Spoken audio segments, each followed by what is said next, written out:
Nordeste Radio. La voz del nordeste de Segovia.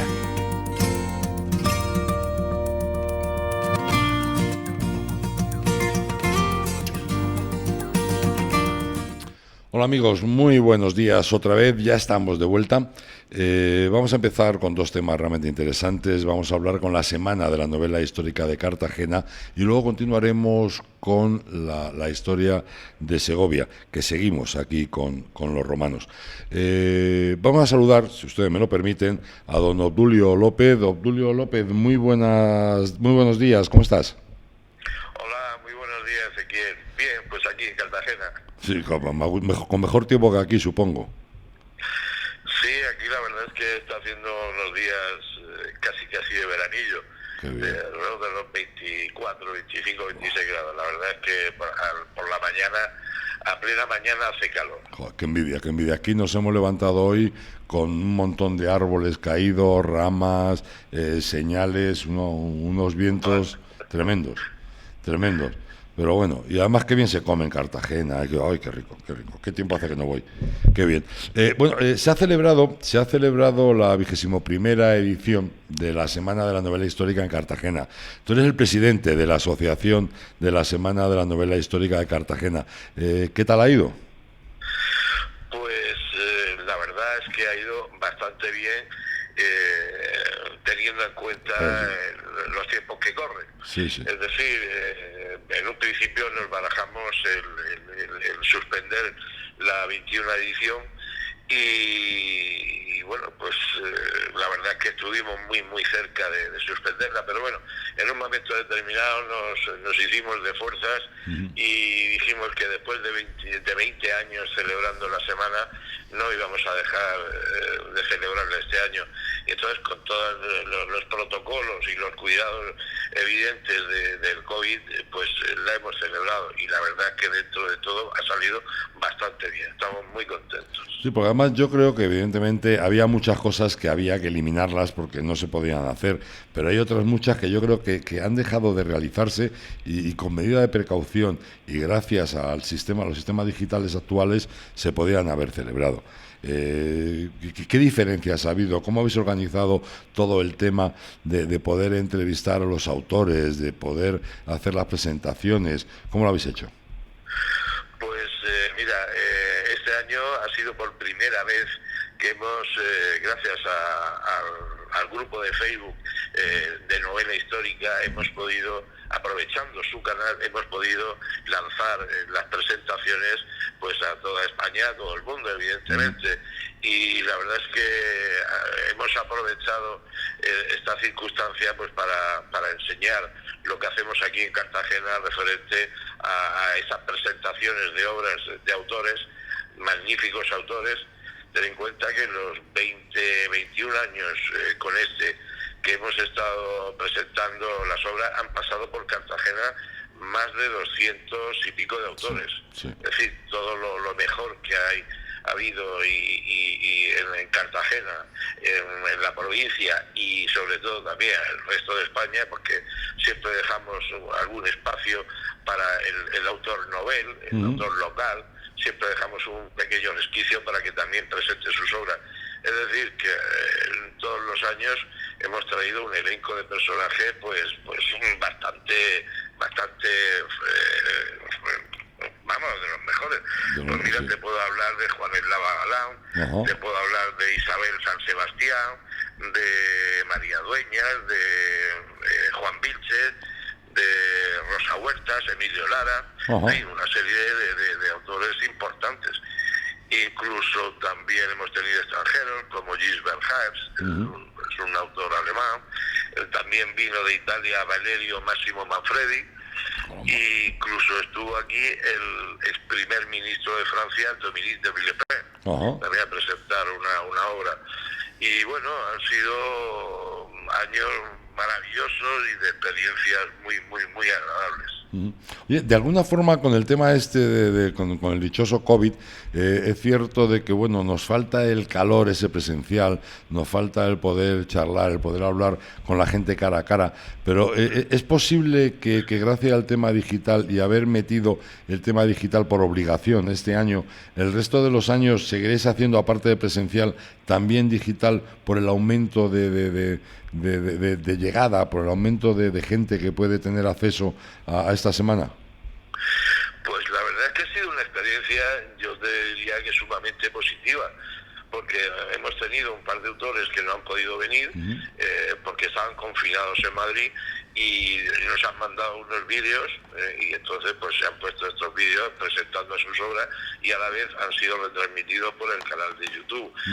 Tanto los administradores de la página como nosotros, mi junta directiva, lo hemos calificado de una experiencia sumamente positiva. Y entonces los demás años también vamos a hacer porque la Semana Novela Histórica salga de Cartagena a España y a todo el mundo, y al resto del mundo. evidentemente. Parece mentira la fuerza que tienen las redes sociales y cómo se llega a cualquier rincón del mundo que de otra forma sería prácticamente imposible el hacerlo. Todo tiene sus ventajas. Pues sí, la verdad es que es una experiencia maravillosa y pensar de que ahora mismo te están viendo en Nicaragua o te están viendo en Argentina o en Japón, en donde sea. La verdad es que lo hemos tomado ya como positivo y se ha estudiado y posiblemente los demás años también lo hagamos así. Seguro. Yo sé que ya han pasado 21 años, pero ¿cómo surgió la idea? Porque ha tenido que ser duro el conseguir aguantar 21 años para que exista esta semana de la novela histórica en Cartagena. ¿Cómo nace todo esto? Pues mira, Ezequiel, había un grupo de amigos, éramos un grupo de amigos que nos gustaba la novela histórica y mientras que tomábamos un café hablábamos, oye, pues mira, me he comprado el libro de fulanito, de Gilbert Haems o de Fermín Bocos o de César Vidal. Oye, mira, es muy interesante, incluso nos dábamos también datos y un día pues, se nos ocurrió, oye, ¿por qué no organizamos o nos reunimos en una asociación de la novela histórica? Oye, pues entonces nos pareció una idea maravillosa y ya cuando habíamos formado la asociación dijimos, vamos a plasmar esta inquietud en algo que se vea, algo que la gente pueda contemplar y disfrutar. ¿Cuál era? Que un autor de la talla, pues que te voy a decir yo, de María Dueñas o de Isabel o de Juan Eslava Galán viniera a Cartagena y te hablara cara a cara de su libro. Y entonces pues dijimos, oye, esto es maravilloso. Hombre, tenéis la ventaja de que ir a Cartagena siempre es agradable, ¿eh? Es una ventaja. Aprovechamos el buen tiempo para hacer paseos por el puerto en barco. Incluso yo me acuerdo, a los 6 o 7 años, que nos fuimos a una isla del Mar Menor, al lado de La Manga. Nos fuimos a disfrutar de un caldero, que es una comida típica de aquí, hecha a la orilla de la playa. Y buenísimo, por cierto. Muy bueno. Y bueno, se vinieron unos autores de Madrid, incluso hizo tan buen día que se bañaron. Y entonces me decía, Otulio, cuando yo llegué a Madrid y diga que el día 12 de octubre me estaba bañando allí en Cartagena, no se lo van a creer. Es decir, que también la temperatura de diaria juega mucho a nuestro favor. Tenemos visitas a las baterías que rodean el puerto de Cartagena, las baterías militares que ya están ya obsoletas y ya no funcionan, pero como castillos históricos muy bonitos, los museos del Museo de Arqueología Submarina, el Museo Naval, precioso, el Submarino Medal, en fin, la gente disfruta con estas actividades culturales y como no también la culinaria. El caldero, pues el asiático, nuestras morcillas de cebolla.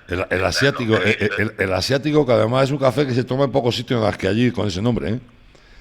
el asiático, sí, con la leche condensada. El asiático, que es un café hecho en una copa especial. O sea, el asiático tiene su copa especial y lleva café, leche condensada, coñac y un poquito de canela. Sí, qué rico. Qué rico. Y si no, una doradita del Mar Menor, anda que está mal. ¿Cuántas cosas? La verdad es que tenemos una cocina, sobre todo el tema de pescado, de marisco, extraordinario. Ajá, qué bien, qué maravilla. Bueno, vamos a seguir hablando de novela, que al final no vamos a lo que nos vamos, que yo me conozco perfectamente. Oye, es cierto que ahora mismo, en los últimos años, está habiendo un auge tremendo hacia la novela histórica, afortunadamente, pero yo me imagino que hace 21 años se leía menos novela histórica que ahora. Bueno, la verdad es que la novela histórica siempre ha mantenido una línea media, es decir, no había tenido grandes sobresaltos, o sea, había subido mucho o había bajado, siempre han mantenido una línea bastante aceptable. Lo que pasa es que últimamente sí ha explotado, como si dijéramos, la lectura de la novela histórica y una cantidad de gente que se ha lanzado a escribir novela histórica. ¿Por qué? Porque, bueno, la gente se supone... vamos a ver, la novela histórica es ficción. Es ficción. No podemos decir de que una novela histórica escrita en el año 2020 sea historia. Podemos apoyarnos en unos hechos o en unos personajes que fueron verídicos, existieron en realidad, pero todo lo que hay alrededor es ficción. Bueno, pues la gente también le gusta llenarse de esa historia acompañada de esa ficción, y bueno, pues parece ser que tiene bastante éxito. Pero fíjate que, por ejemplo, la novela histórica, y sí es cierto que hay que entenderlo como novela, como tal, pero sí es cierto que en muchas novelas históricas hay un trabajo tremendo de investigación y sobre todo de ambientación. Me explico, que aunque los personajes no sean reales, incluso los hechos no son reales, pero sí es cierto que gran parte de la ambientación de la época en la que trata la novela sí suele ser bastante real, y eso a la gente le gusta. Evidentemente una novela histórica lleva un proceso de documentación muy amplio, yo diría que incluso más que lo que tardas en escribir la novela. Es decir, te tienes que documentar pues, de armas, de costumbres, de comidas, de dioses, de armamento, en fin, la vida cotidiana de aquella época que quieres retratar. En fin, es un proceso bastante complicado. Te voy a contar una anécdota. Claro. Yo soy escritor también. Sí, eso te lo iba a comentar ahora también. Tienes nada más y nada menos que 6 obras, o sea que no está nada mal. Sí, yo 6 novelas.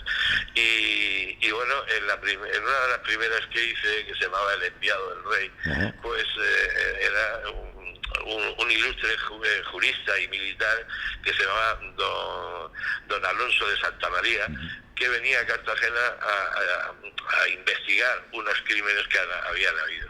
Entonces yo supuse que esta persona ya de 40 y tantos años, por la noche, al escribir y reflejar por escrito sus investigaciones, digo, bueno, pues este hombre pues, necesitaría gafas, gafas, lentes. Sí. Y entonces le puse lentes, el hombre se puso sus lentes y tal.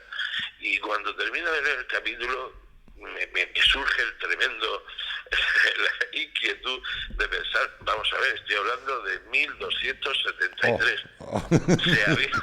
Se habían descubierto los lentes. Entonces me surgió, me metí en internet y me empecé a buscar las primeras letras. Y efectivamente tuve la suerte de que en el año alrededor del año 1250 se habían inventado los lentes en París.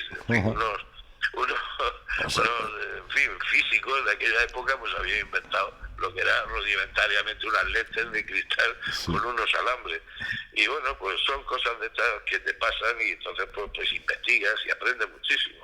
Está claro, al final aprenden mucho. A mí yo creo que lo que más me gusta es el cotillear, el que está cotilleando, te tiras años cotilleando y efectivamente luego el libro quizás tarda menos en escribirlo que en todo lo que investiga. La investigación es un paso fundamental inexcusable. Es decir, tienes que investigar si quieres hacer una novela medianamente leíble, claro. Y yo creo que además es lo más divertido.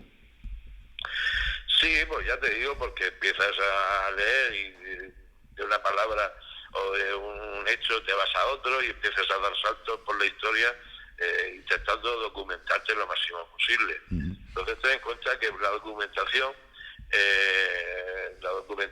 puede ser, vamos a poner un 70 o un 80% de la novela, pero tú solamente puedes mostrar un 20 o un 25%. O sea, todo lo demás se queda como reserva cultural del escritor.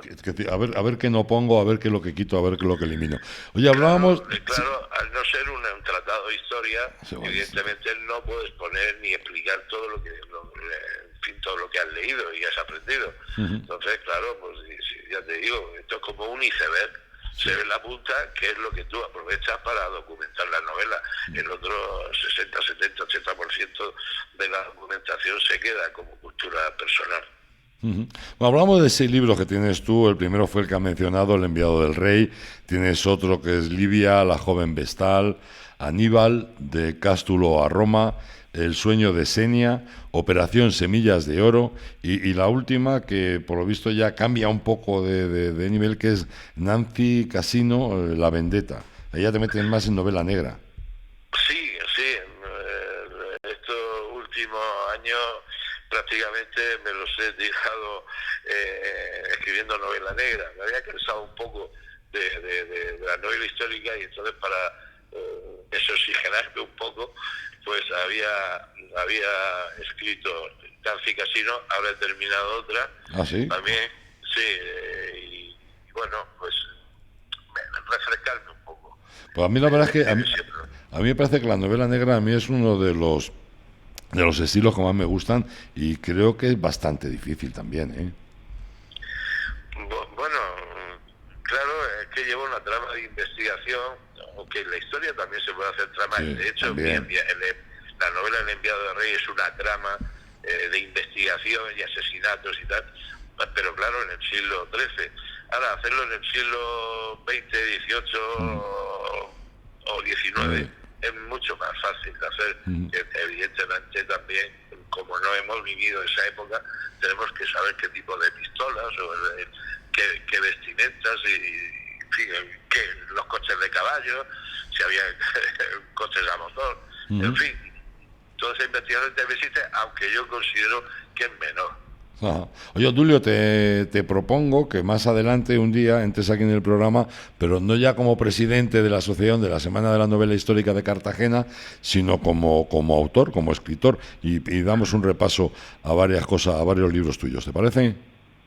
Estupendo, yo encantado de estar ahí con vosotros y de esa tierra maravillosa, que también tengo que decirte que se come maravillosamente. Sí. Y he disfrutado cuando he pasado por Soria, Segovia, Burgos, he disfrutado muchísimo de la tierra, del vino y como no, también de la carne. Pues aquí, cuando quieras, aquí estamos y yo te ofrezco un corderito en cuanto vengas.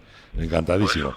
Bueno. Oye, en la semana de la novela histórica de Cartagena siempre des un premio y este año habéis empezado con un segundo premio, ¿no? Sí, este año hemos instituido el premio a la mejor autora de la edición. Pues te explico, este premio se llama Premio Odilo. ¿Por qué? Porque la empresa Odilo, que es de aquí de Cartagena, es una plataforma digital de libros. Y entonces pues nos pusimos en contacto con sus jefes y pues llegamos al curso de una conversación, oye, pues podemos compartir con vosotros las experiencias y tal. Oye, encantado, pues podemos hacer un premio. Y entonces organizamos, una charla y llegamos al acuerdo de conceder este premio Odilo precisamente a la mejor autora que viniera a la edición. ¿Y este año quién ha recaído? Dime ya los premios, ya que estás puesto, dime los premios. Sí, mira, el premio de Odilo que estamos hablando se le ha concedido a Laura Falcó Lara por su obra La maldición de la lanza sagrada. y el premio de la novela histórica a José Calvo. Ajá. Por la obra La Ruta la Infinita, que es una extraordinaria novela, es una novela maravillosa y bueno, pues que ha merecido el premio del jurado de la novela histórica, José Calvo Pollato. No. Es complicado el hacer de jurado fíjate, en la semana de la novela histórica de Cartagena, el hacer de jurado con tantas obras, tantos autores y tantos enfoques distintos, tiene que ser muy complicado, ¿no?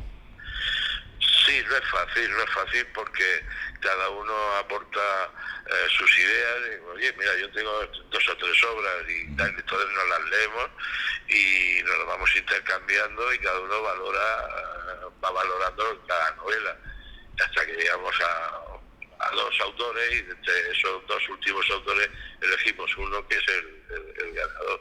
Y la verdad, no es fácil, ¿eh? No es fácil. No. Además siempre te quedas con la duda de, bueno, la verdad es que este también, y siempre te quedas con el tema de, joder, sí que tiene que haber habido 2 premios para poder haberme quedado a gusto. Siempre te faltan premios. Sí, muchas veces nos hemos quedado con 2 o 3 nombres que no había forma de dar el premio definitivo, porque las 3 eran excelentes novelas. Hace 2 o 3 años precisamente tuvimos ese problema de que había demasiadas novelas en la final y no conseguíamos. Al final le dimos el premio a Emilio Lara, y bueno, pero que se podía haber elegido a cualquier otro de esa edición perfectamente. Te iba a decir, yo supongo que ya estaréis empezando a trabajar en la siguiente semana, porque claro, el trabajo que lleva a montar esta semana es tremendo, desde localizar autores, cerrar fechas, la infraestructura, los lugares, los transportes, debe ser complicado, ¿no? Sí, de hecho todavía no hemos cerrado tenemos que presentar ya todo el tema de facturación y en fin, todos los detalles, incluso las cosas que han salido mal, para mejorarlas, en fin, estudiar la semana para saber cuál es el tope a donde queremos llegar y qué han sido los fallos. Todavía estamos elaborando este dossier interno, evidentemente, y ya tenemos nombres para la semana del año que viene. Ya tenemos 4 o 5 nombres y los 7 o 8 que queden, pues a partir de enero aproximadamente empezamos ya a cerrar las agendas con los autores para el mes de octubre. Pues chico, te deseo, a ver si el año que viene podemos volver a hablar de la 22ª edición de la Semana de la Novela Histórica de Cartagena, ya de forma presencial, para poder disfrutar todos más y seguir hablando de esto. Queda en pie el hecho de hablar para comentar tus libros, ¿te parece? Cuando queráis, además sería un placer estar de nuevo aquí en esta emisora contigo, Ezequiel, y si queréis venir a Cartagena, desde luego sería un verdadero placer. En cuanto pueda, mira que me gusta. Odulio López, presidente de la Asociación de la Semana de la Novela Histórica de Cartagena. Muchísimas gracias por habernos atendido y enhorabuena por esta semana tan maravillosa. Muchas gracias y ha sido un verdadero placer. Un abrazo. Un abrazo. ¿Necesitas ayuda para diseñar o llevar tu página web, cartelería o redes sociales? ¿Quieres pasar tu negocio al mundo online y no sabes cómo? En Radio Argo y Más podemos ayudarte. No dudes en ponerte en contacto con nosotros al 671 091 098. Tenemos tu solución. 671 091 098.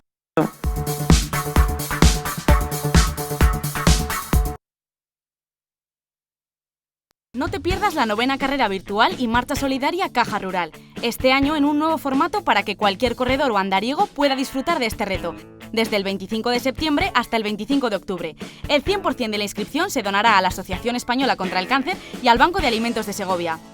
Además, la Fundación Caja Rural te envía a casa una mascarilla diseñada por Momo Carretero. Apúntate en la sede de la Asociación Española contra el Cáncer, en Deportes de Carrerilla o en www.fundacioncajaruraldesegovia.es. Este año, más que nunca, participa en el reto solidario de Caja Rural.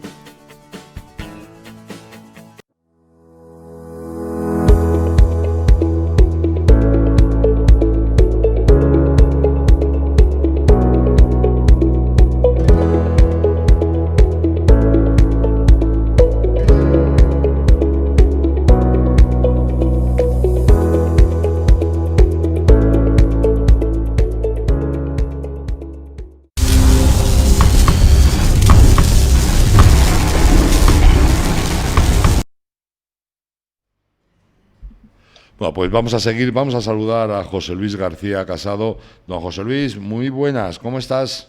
Muy buenos días, yo bien, ¿y ustedes? Amigo, aquí esto, Siempre. pues prácticamente hoy nos hemos volado, no veas qué noche de viento ha hecho, algo tremendo. Malo, ¿eh? Árboles, historias, bueno, ha habido de todo, pero bueno, hoy, Pronosticaban vientos fuertes, sí. sí, pues aquí han acertado, de luego, aquí han acertado. Pero bueno, ya hoy hay sol, hay un día bonito, o sea que hemos mejorado. Bueno, parece que se va animando ya. Es que vamos de cara al verano. Sí, claro, exactamente, eso es lo que yo no entiendo, vamos de cara al verano. Madre mía, qué pena me da a mí, es que me da una pereza esto del invierno, pero bueno, a ti te gusta más, a ti yo sé que te gusta más. Pues a mí el invierno sí me gusta, la verdad. Uh-huh. Lo que pasa es que ya como llevamos tanto tiempo metidos en casa, con poca actividad, con poco no sé qué, no sé, no nos cuesta. Pero bueno, poco a poco lo iremos solucionando. Hoy ya es miércoles, fíjate, si corren las semanas, pasan las semanas, que da gusto. Pero bueno, oye, seguimos hablando de Segovia. Seguimos hablando de Segovia. A ver, ¿qué nos cuentas hoy de Segovia? Hoy vamos a hacer vamos a hacer un comentario más general, un poco de la influencia que tuvo Roma en Segovia, que la verdad es que fue mucho. Lo que pasa es que, como ya hemos comentado y volveremos a comentar hoy seguramente, ahí no hay muchos vestigios de la presencia de los romanos en Segovia, porque dadas las características del suelo, a medida que se iba ampliando y que iba creciendo la ciudad de Segovia y los núcleos urbanos de Segovia, la gente iba necesitando piedra para consolidar los cimientos. Y la iban sacando de los restos que quedaban de las antiguas construcciones romanas. Y eso ha limitado mucho el encuentro, los hallazgos arqueológicos de la presencia de Roma en Segovia. Hola.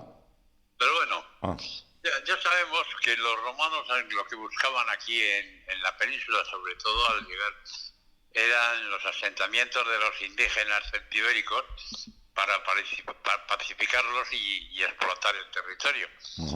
Muchos de estos asentamientos, a menudo castros fortificados, se deshabitaban, otros se reocupaban, y ya desde todo eso venía sucediendo desde el siglo I después de Cristo. También sabemos que el territorio se acabó estructurando en torno a 3 únicos municipios, creo que ya lo hemos comentado en alguna otra ocasión. Sí.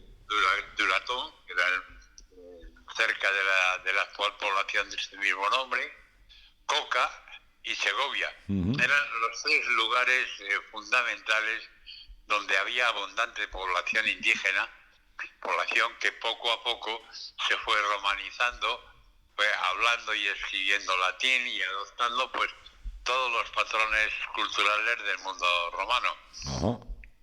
Piensen nuestros oyentes que la mayoría de la gente se expresaba en idioma vernáculo, pero para todos los temas oficiales utilizaban el latín, claro. Era el idioma oficial desde que los romanos llegaron a estos pagos. Pues el municipio, que era para nuestros nuevos habitantes, sobre los romanos, más que un concepto político, era un ente jurídico, como colectividad de ciudadanos, con leyes propias, con patrimonio propio e incluso con el derecho a elegir magistrados propios, y tenían, eso sí, la capacidad de exigir tributos y de administrar esos bienes propios. Había una cierta autonomía al respecto. Los romanos se llevaban su parte a Roma, pero los municipios tenían una cierta capacidad, una cierta independencia para gestionar sus recursos. Ese progresivo acoplamiento del modo de vida celtíbero al modo de vida romano es donde hay que entender un poco la construcción del acueducto de la que hablábamos el otro día. Sí. El acueducto es sobre todo una obra de prestigio para los constructores y para la ciudad. La ciudad en cuya parte alta había casas notables, había unas termas, restos que se han podido estudiar parcialmente, no mucho como decía antes, pero a su finalidad inmediata, la del acueducto, de traer agua desde la sierra hasta la población, hay que unir la de propaganda política. Fundamentalmente, las obras públicas eran a menudo subvencionadas por personajes de la política central o de la política municipal. Eso ya lo comentábamos, sí. Claro. Eso me parece que ya lo comentábamos el otro día. Sí. Segovia, que alcanza hoy un prestigio internacional incuestionable, entre otros muchos, por su ingente patrimonio y particularmente por su acueducto romano del que ya hemos hablado. Y este fue precisamente uno de los propósitos de su construcción en tiempos de Trajano.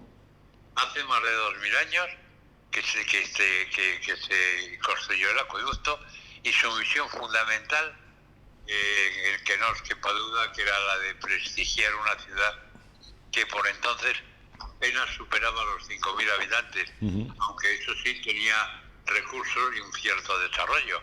Sí, claro. Poder económico tras 200 años de romanización que permitió a este pequeño municipio segoviano, suponemos que con ayuda del imperio, sufragar una obra de esta envergadura, contratada después de un proceso de licitación pública, una obra diseñada por arquitectos e ingenieros de primer nivel, que llegó a costar entre 2 y 10 millones de sestercios. Que eso era un dinerito para aquel entonces, ¿no? Eso era un dinerito para la época, sí. La cantidad es importante, como digo, pero el acueducto, que supuso un gasto nada despreciable, aunque se utilizó también mano de obra esclava, que eso lógicamente redujo en bastante los costes de construcción. O sea, pensar, para que os hagáis una idea, que el coste de mantenimiento de una legión romana durante un año le suponía a las arcas de Roma alrededor de 3 millones de sestercios. Joder, fíjate. Y un año. Justamente nos hemos gastado 10 millones en la construcción del acueducto. Pues, como os decía,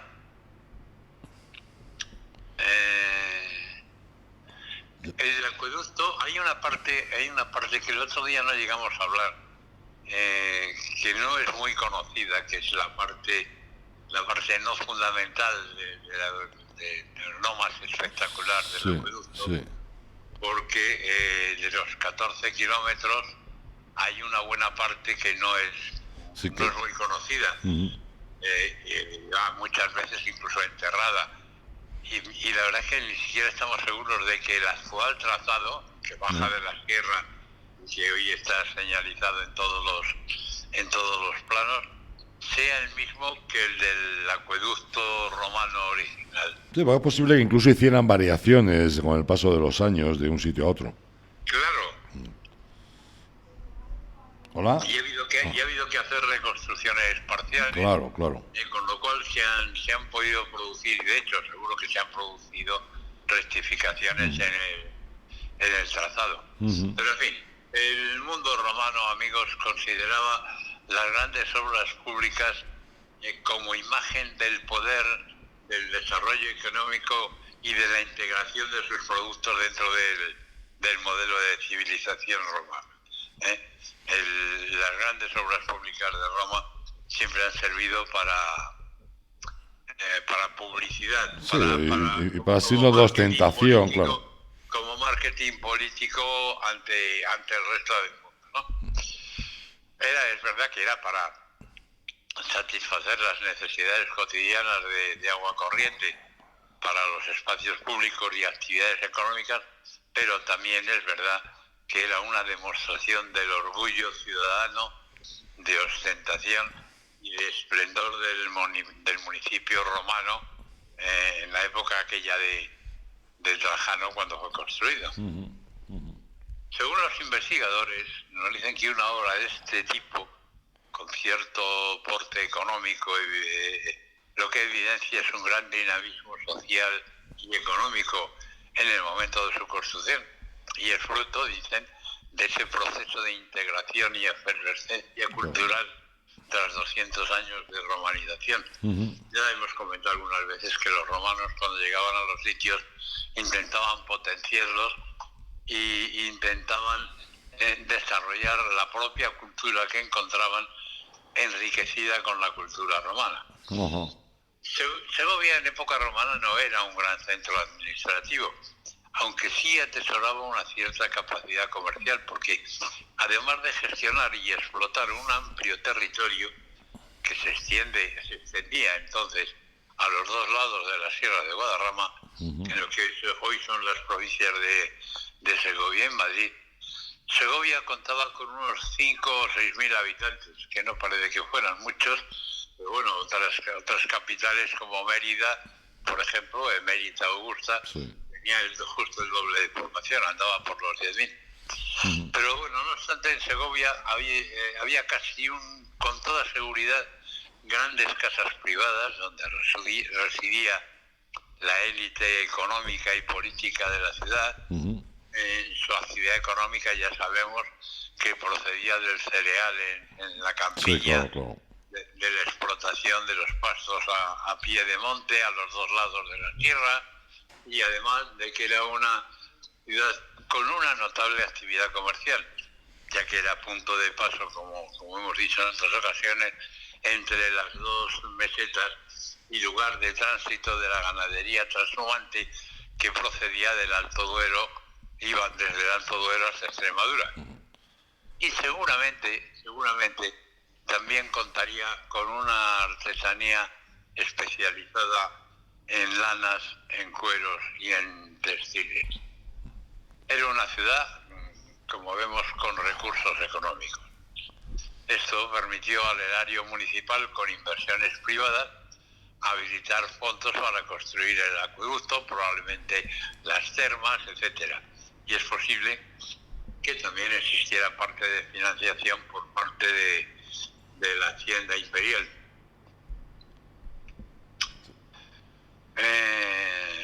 Se cree, iba a entrar en este terreno, que debió existir algún tipo de relación de Segovia con el poder central de Roma, alguna relación por ahí extraña que desconocemos, pero bueno, es una sospecha que nos viene de la envergadura de la obra, y estoy refiriéndome otra vez al acueducto de la obra y sus características técnicas que implican la necesaria presencia de ingenieros y arquitectos de una cierta importancia, que seguramente tuvieron que venir del imperio, porque aquí no lo sabía, ¿no? Pudieron ser militares, en tanto que el ejército romano contaba con ingenieros para la construcción de puentes, acueductos o calzadas, aunque lo más probable es que fueran ingenieros civiles, ya que entre el siglo I y el siglo II después de Cristo, las ciudades romanas experimentaron un gran desarrollo y una gran efervescencia urbanística. Se dedicaron, iba a decir al ladrillo, no, a la piedra. A la piedra, al meño. Para la construcción del acueducto, seguramente la propia ciudad habilitó fondos y probablemente también mecenas locales, puesto que con ese tipo de donaciones públicas se les reconocía prestigio y se les permitía medrar para hacer carrera política. También nos reitera tal Martínez, arqueólogo que ha habilitado en Segovia, que la obra contaría con la financiación del imperio, cosa que ya hemos venido diciendo a lo largo de todo este argumentario, ¿no? Además participaría muchísima gente, claro, en la construcción de esta obra. Claro, tuvieron que participar cientos y cientos de operarios. Pensaron solamente en labrar la tierra, en la piedra, en darle forma a cada una de las piedras que conformaban el acueducto. Había que darle forma a golpe de martillo, que por muy rudimentario que fuera el tema y por muy rudimentario que fuera el labrado de la piedra, había que hacerlo piedra a piedra. Está claro. Y según el lugar en donde fuera a ir colocada esa piedra, claro. Bueno, al final uno de los objetivos de la construcción era demostrar que los habitantes de Segovia somos parte importante del imperio y que con este acueducto somos tan romanos como los de Roma. Hasta ahí podíamos llegar. Hasta ahí podemos llegar. O sea, lo que está claro, y nadie duda, de que Segovia era entonces parte del imperio, ya era parte del imperio, no era tierra conquistada. No, está claro. Está claro. Aparte, ten en cuenta que la gente se romanizaba. Y mira, y hablando de esta obra concebida para dar prestigio a la ciudad, la verdad es que le sigue dando notoriedad a Segovia 2000 años después. No, está claro. La visión del futuro estaba clara. Está claro. Pero en fin, si algo ha caracterizado Segovia ha sido su pasado romano. Algo que seguimos viendo en el presente ante este magnífico acueducto, que es el monumento insignia de la ciudad. Es un ejemplo vivo del buen momento que había en la localidad en la época de Flavio, cuando se le concede el estatus de municipio a Segovia, precisamente. Será entonces cuando posiblemente también se la dote de termas y de un foro en los alrededores de San Martín, se calcula que estaba más o menos. Pero el acueducto al final es el único vestigio romano serio y importante que hay en Segovia. También a lo largo de los últimos años las investigaciones han constatado que la zona estuvo constituida de manera plena como ciudad de los siglos II y I después de Cristo, pero su localización en la parte más alta de la ciudad, extendiéndose por una superficie que coincide aproximadamente con el perímetro del recinto amurallado, pues, durante el siglo III, que progresan más la urbanización de Segovia, ve que se lleva a cabo la construcción de la muralla, siendo sus restos más antiguos de la época bajo imperial de Roma. Aunque ya digo que todo esto es muy complicado porque es que apenas han llegado vestigios a nuestros días.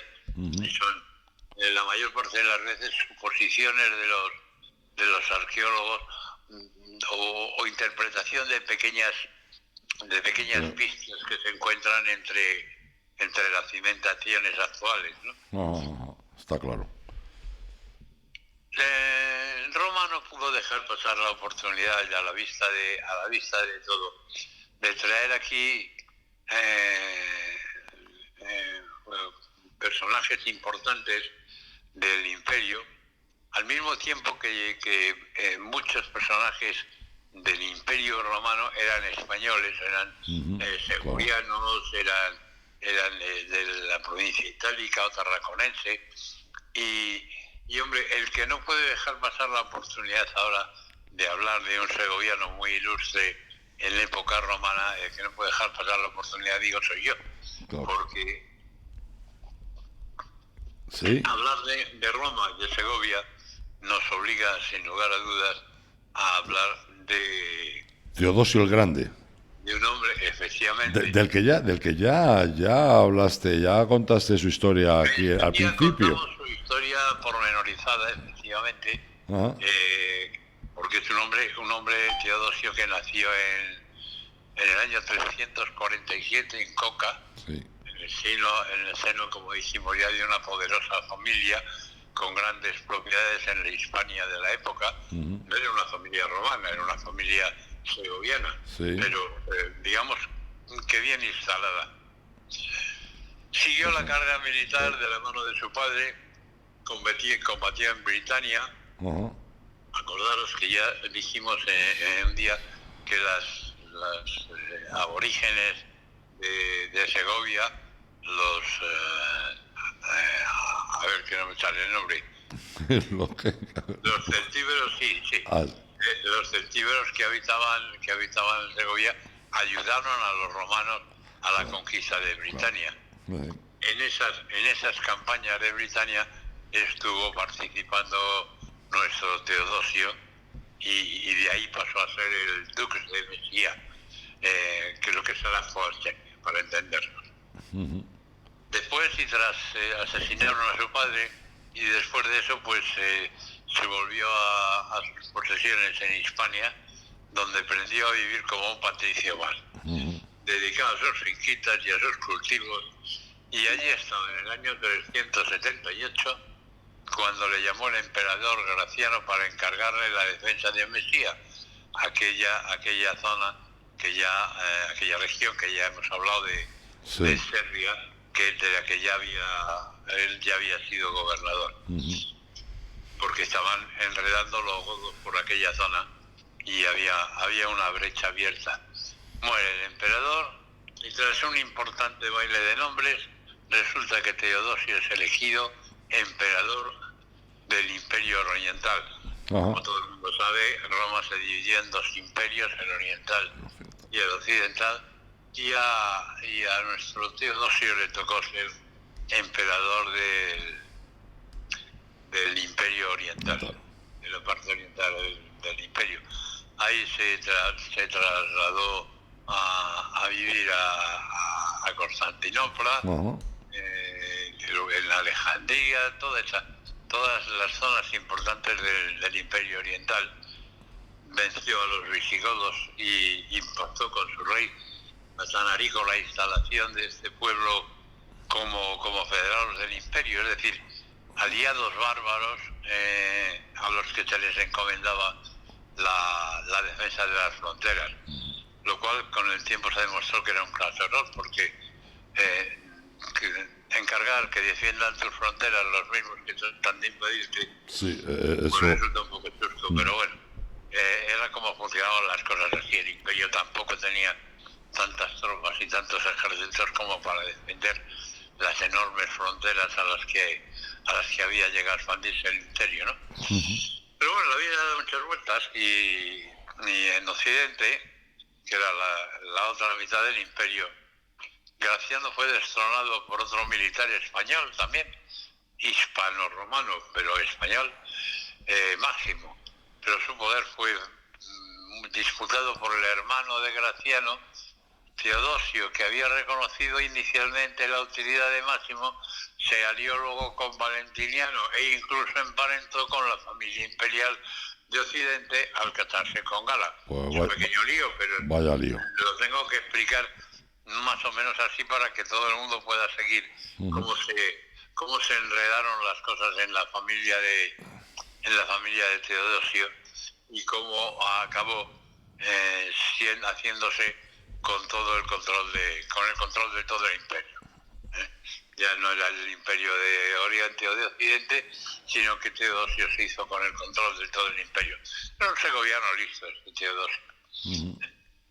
Estuvo excomulgado por el obispo de Milán por un tema de competencia de poder, como siempre con la Iglesia, pero Teodosio, que sabía lo que le convenía, hizo penitencia pública para obtener el perdón y desde entonces se convirtió en instrumento político de la intolerancia eclesiástica. Es decir, estuvo trabajando a favor de la corriente y se hizo muy amigo del Vaticano y prohibió los cultos paganos en Roma.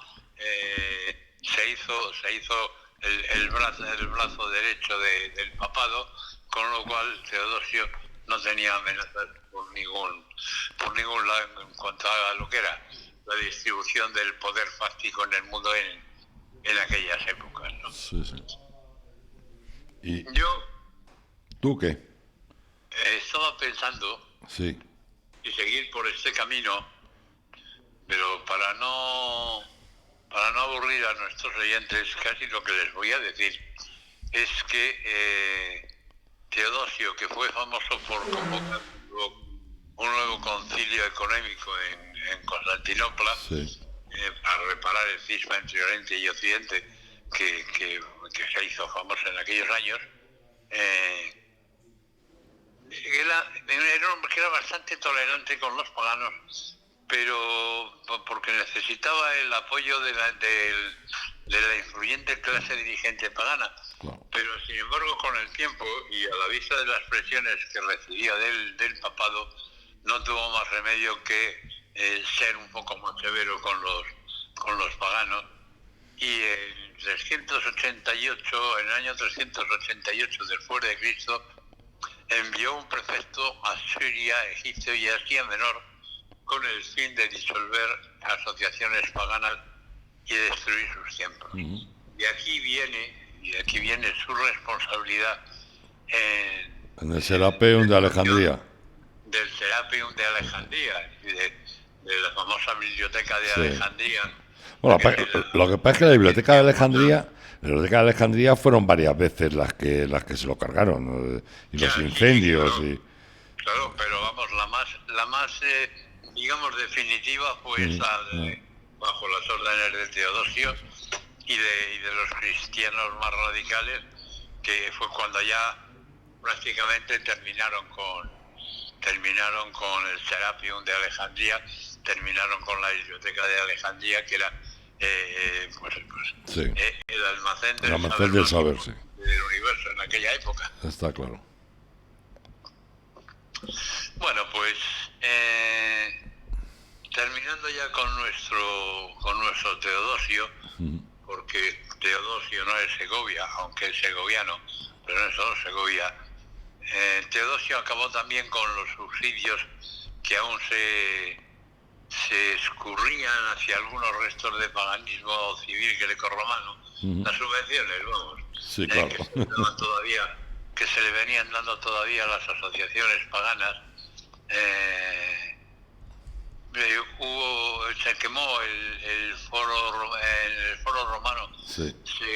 se quemó el templo de Vesta, las vírgenes vestales fueron disueltas, las personas que celebraban algún auspicio o practicaban ritos paganos eran castigadas.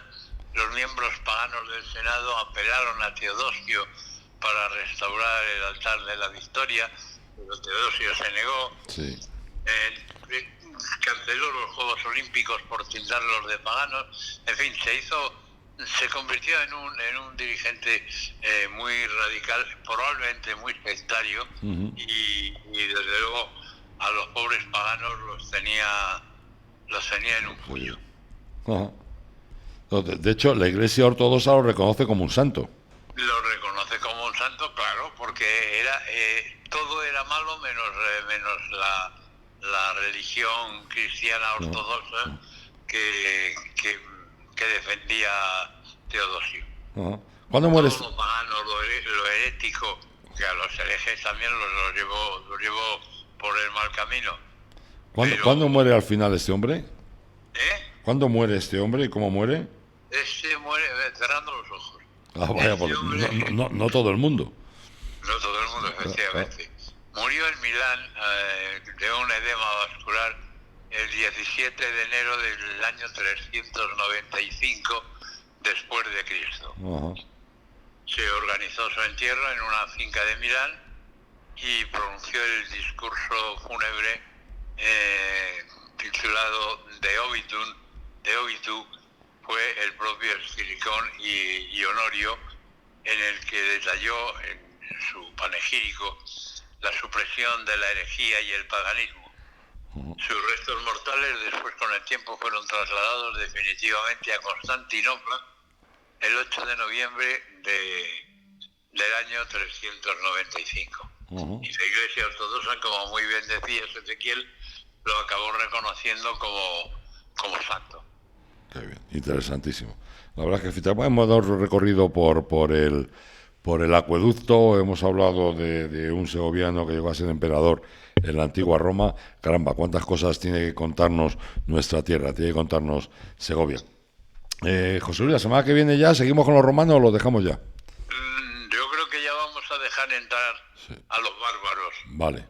Los bárbaros del norte, a los suevos, vándalos, alanos, que también hicieron de las suyas y establecieron su propia cultura en la península. Pues a ver qué nos traen esos muchachotes la semana que viene. Esos muchachotes fuertes de barbarie. Venga, hecho. José Luis García, un abrazo muy fuerte. Venga, otro para vosotros. Claudia, Muchísimas gracias. Amigos, pues ya les dejamos. Ya saben que mañana a las 11 estaremos otra vez aquí con todos ustedes. Un abrazo fuerte de Ezequiel Triñaque. Hasta mañana.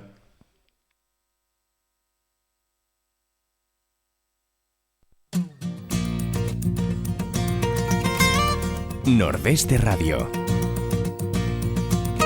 La voz del Nordeste de Segovia.